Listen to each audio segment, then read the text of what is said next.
You know, the option to toggle stage hazards in Smash Ultimate is such a huge blessing. The feature alone already opens up plenty of stages with legalization potential. Now, I'm not here to discuss a list of what could possibly be legal, but more so of the best stages I think would be the most fun without annoying interactables, while still retaining a solid stage layout for a higher level playing experience. But hey, who doesn't say my picks won't be legal?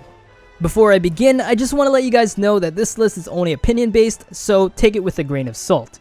We're not sure on what toggling off does to each stage as of yet right now, so many of the things that will be discussed are merely speculations to describe my interpretation as best. Starting at number 1, we have Arena Ferox. Now, let me just say that I'm super excited to play this on the big screen. It was one of my favorite stages to play on the 3DS version, and finally seeing it in full 1080p, 60 frames per second, makes me want to pick the stage first, once I get the game. Also, we were extremely lucky to see some footage of it at Gamescom recently, and it's safe to say that the transformation is back. While it does start off flat, it does change into different phases within some seconds. I believe this screenshot of the stage should be used to keep it hazard-free though, because, well, we're not really sure if transformations are a no-go once you toggle the hazards off, so to keep it a safe bet, I'd rather choose the specific phase.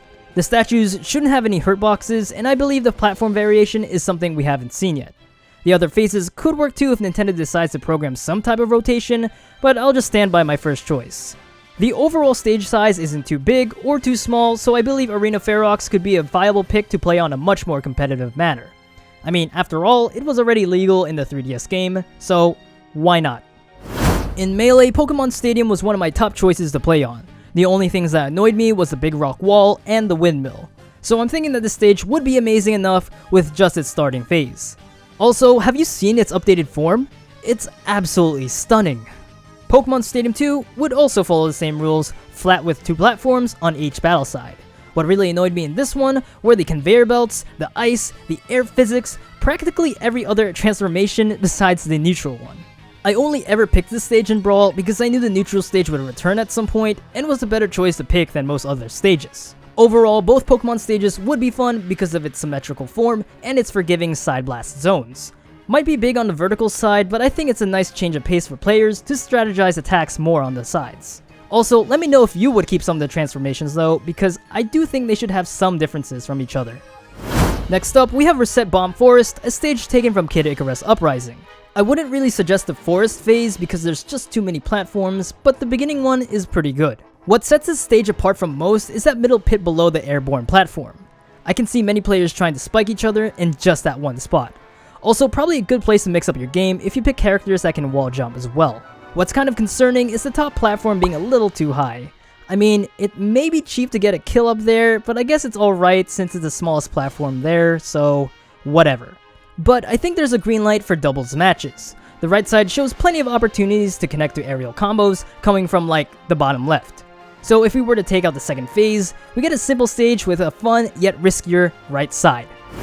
Okay, so I know this is literally the third 3DS stage on this list, but you gotta understand that it had pretty solid stage selections. Magican, or however it's pronounced, is one of the most beautiful stages that I have ever seen. Its vibrant colors and background screams personality. I also love how each cloud is in a different level, and that the two on the side aren't that much higher from each other. The blast zone is a bit small on the sides, but I think that will make a challenge for players to be cautious when fighting there. However, what really killed the stage was the flying men that spawned every once in a while.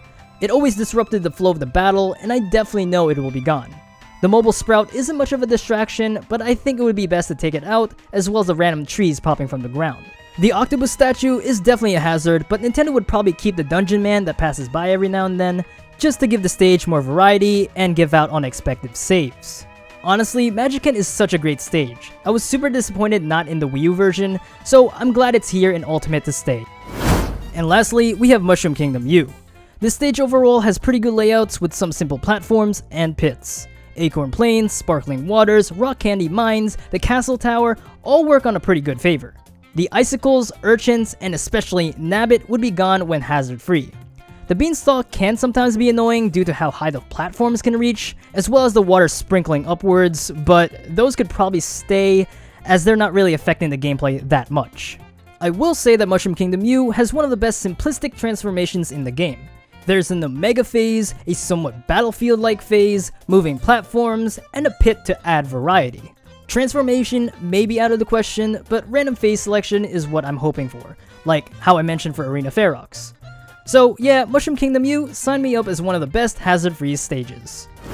Well, there you have it. These are the stages I'd pick as best after getting rid of some of the hazards. I know I left out a ton, trust me, I know, but sometimes it's just so hard to choose what I feel is best. I mean, we got stages like Jungle Hijinks, Skyworld, most of the Metroid stages.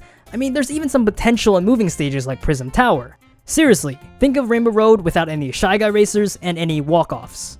Anyway, that's all I have to say in today's Smash video. Let me know in the comment section below of a list of your best hazard-free stages. Leave a like if you enjoyed today's discussion, and subscribe to all things Smash Bros related. Peace out, and stay cool.